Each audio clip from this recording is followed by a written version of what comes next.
பன்னீரால் மட்டுமே பெரியாண்டவருக்கு திருமுழுக்காட்டு நடக்கும் நிலையில் அந்த பன்னீரை கொண்டு வந்து வீடு முழுவதும் தெளித்தால் எதிர்மறை சக்திகள் அகலும், அமைதியும் மகிழ்ச்சியும் குடிகொள்ளும்.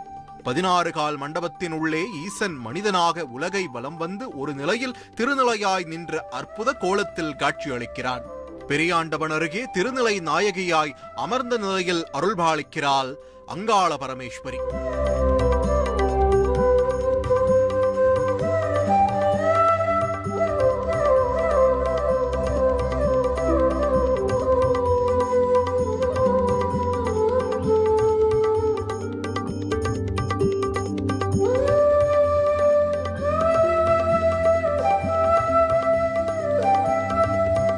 இத்திருத்தலத்தில் திருநீற்று விநாயகர் நின்ற கோலத்தில் பக்தர்களுக்கு அருள்பாலிக்கிறார்.